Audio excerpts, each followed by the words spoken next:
Alibaba and the 40 Thieves.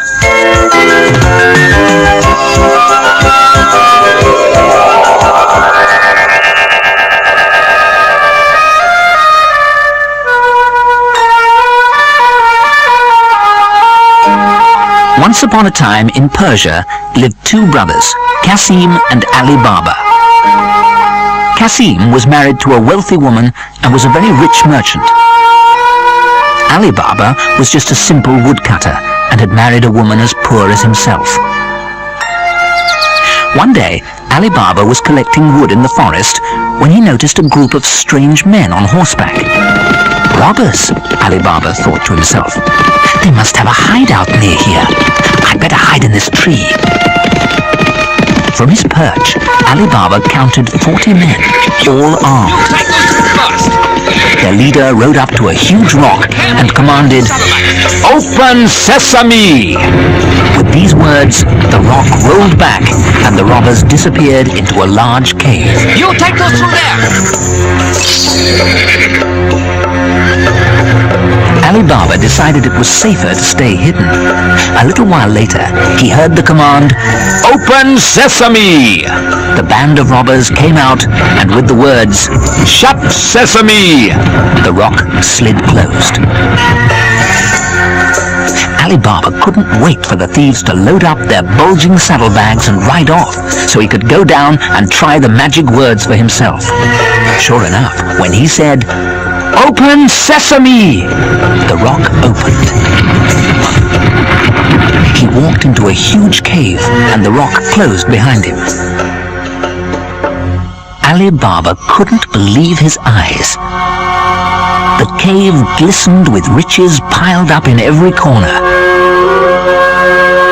Great rolls of silk, huge pots of perfumes, but best of all, hundreds of sacks of gold and silver. This cave must have been used by bandits to hide their loot for many, many years, Alibaba thought. He decided to take as many bags of gold as his donkeys could carry. "Open Sesame!" he commanded. Then, when he was outside, "Shut Sesame!" and the rock rolled back. He loaded up the gold, disguising his load with the wood he had cut, and made his way back into town. When he got home, he stealthily unloaded the sacks and took them into his wife. Alibaba told her the whole story. She was delighted and wanted to count the sacks of gold there and then. "There are far too many," Alibaba told her. "We must bury the gold and keep the whole thing a secret." "Let me just measure it," she pleaded, "so we have an idea of our riches." So Alibaba allowed her to go to his brother Qasim's wife to borrow a measuring jar. Qasim's wife was curious to know what such poor people could be measuring, so she dropped some sticky wax into the bottom of the jar. When Alibaba's wife had measured all the gold, which took quite some time as there was so much, she returned the jar. Qasim's wife was amazed when she found a gold coin stuck to the bottom. She taunted Qasim. "You think you're rich, but your brother has so much gold his wife has to measure it rather than count it." Qasim was very jealous, and he rushed to Alibaba and demanded to know the truth. Alibaba was a kind man, so he decided to share his secret with his brother. At first light, the greedy Qasim set off for the cave, taking with him 10 mules on which to load the gold. He found the rock, and with the words, "Open Sesame!" he was quickly inside. He was so excited by the riches he saw that when he'd filled his bags with gold and was ready to go, he found he'd completely forgotten the magic words. Try as he might, he couldn't get out. Outside the cave, the band of 40 thieves had returned from their latest robbery. "What is this?" Seeing Qasim's mules, they became suspicious and drew their daggers and swords before their leader opened the cave with the magic words. "Open Sesame!" Rushing inside, they found the intruder and quickly finished him off.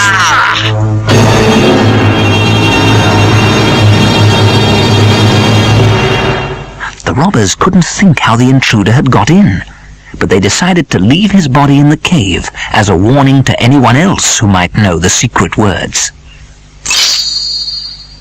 When Cassim didn't return, his wife ran to Alibaba and confessed her husband's plan to take the gold. Next morning, Alibaba went to the cave. "Open, Sesame!" he cried, and the rock swung open to reveal his brother's body. Poor Cassim, his greed had been his downfall. Alibaba wanted to give him a decent burial, but he had to be careful of the robbers. Alibaba returned to Cassim's house with the body. He took Morgiana, his brother's faithful servant, aside, and after swearing her to secrecy, told her the story. "Now," he said, "we must bury your master as if he died of a fever. I'm leaving all the details to you." First, Morgiana went to a doctor. "My master is ill," she told him. "Can you give me something for a fever?" Then she took the medicine home so all the neighbors knew Cassim was ill. Next, she went to a shoemaker, Baba Mustafa. She told him, "For 3 gold coins, you must do a job for me and keep it secret."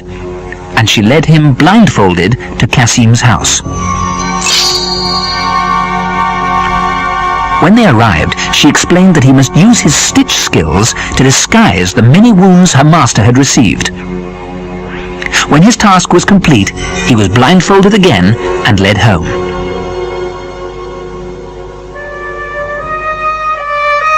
The next day, Alibaba announced that Cassim had died. They laid his body in a fine coffin, and there was a big public ceremony. No one suspected anything.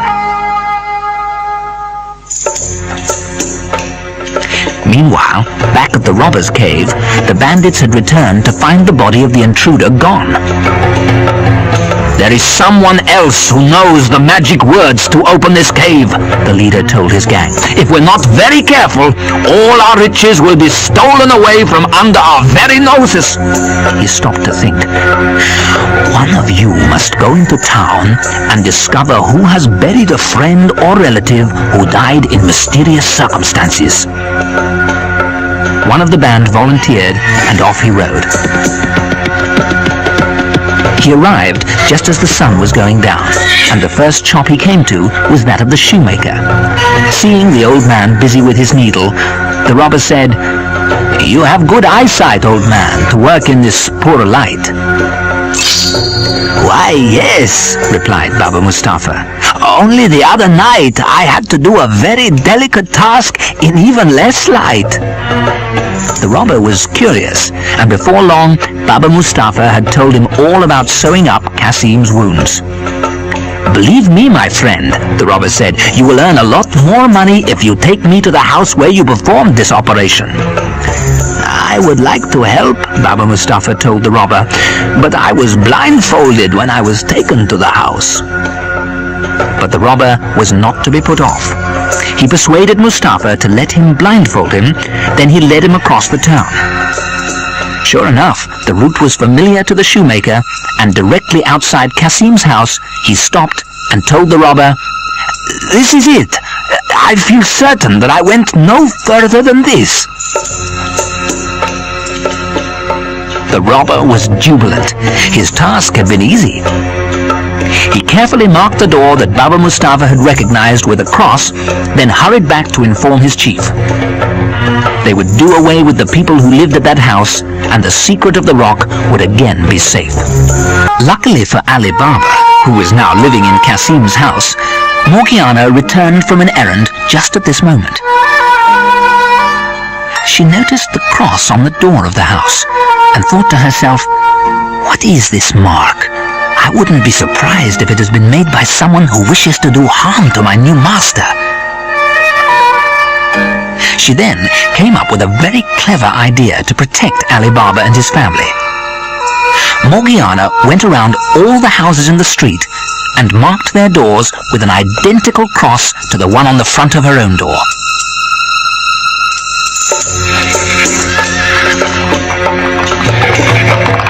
When the gang of robbers arrived later that night, they were thrown into total confusion. Where do we go? Where do we go? There were crosses on all the doors in the neighborhood, and the robber who had marked Kasim's door had no idea which was the correct house. The leader of the gang was so furious that he killed the unsuccessful robber on the spot.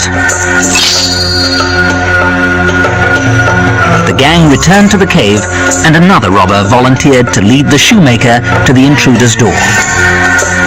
Baba Mustafa was happy to repeat his trip for a few gold coins. When he had identified the house, the robber marked the door with a lump of red clay. He was sure his plan would succeed. Luckily, Morgiana was again keeping a watchful eye on things, and she spotted the red clay almost straight away. So she mixed herself a quantity of red clay, and again she marked all the other doors in the neighborhood in exactly the same way. Look, there's clay everywhere! There's clay all over You can imagine the fury of the robbers, and especially their chief, when they realized that yet again their plot had been discovered. And unfortunately, their second guide was finished off in the same way as the first. The robber chief now decided to take matters into his own hands. He went into town and had Baba Mustafa lead him to Kasim's house. He then memorized exactly where it was. When he returned to the cave, he gave orders for his men to obtain 19 mules and 38 large jars for carrying oil. Then the chief hid one thief in each of the 37 jars, putting the tops on with just enough room for air to get in. He then filled the final jar with oil, disguised himself as an oil seller, and set off for town.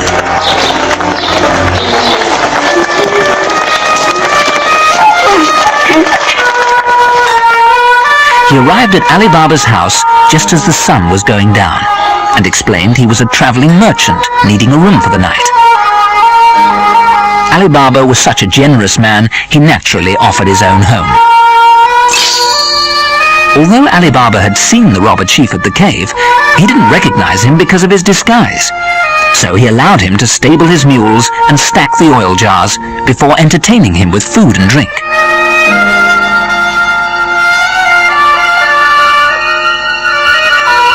Before going to bed, the chief visited the courtyard where the jars were stacked. He whispered to each one, "When I throw stones, climb out and wait for me." Meanwhile, Morgiana was busy in the kitchen. When her lamp ran out of oil, she remembered all the jars and decided to borrow some oil. As she approached, she heard a whisper from one of the jars. "Is it time?" She was astounded, but realized there was something suspicious going on. "Not yet, but soon," she whispered back. Then she tried the remaining jars and had the same response from all but the last, which contained oil. "Good heavens," thought Morgiana, 37 thieves in my master's house, and the chief asleep upstairs. What am I to do?" Naturally, she came up with a plan.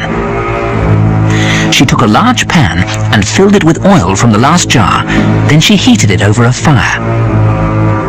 Returning to the jars, she poured just enough oil into each jar to kill the thief hiding there. Later, the robber chief began throwing stones at the jars. When nothing happened, he crept downstairs to see what the problem was. Finding his whole band of robbers had been killed, he fled from the house in dismay.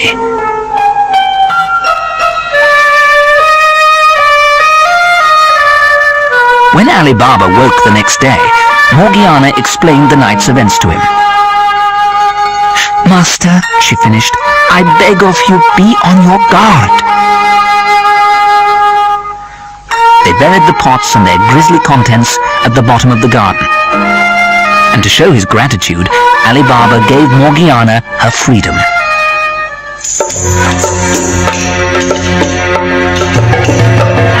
Meanwhile, the robber chief was plotting his revenge. He bought a house close by, and wearing a new disguise, introduced himself to Alibaba as a wealthy merchant. One evening, Alibaba and his son invited their new neighbor to dinner. The robber came armed with a dagger.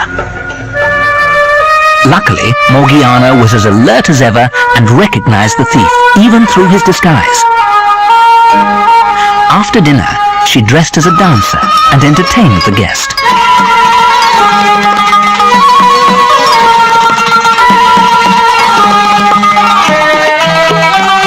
At the most exciting moment of the dance, she rushed forward and stabbed the chief through the heart. Alibaba was horrified. "You have brought dishonor to my house," he cried. Morgiana revealed the chief's dagger and replied, "This is none other than the chief of thieves." Alibaba was so overcome with gratitude that he begged Morgiana to honor him by agreeing to marry his son. Naturally, she agreed.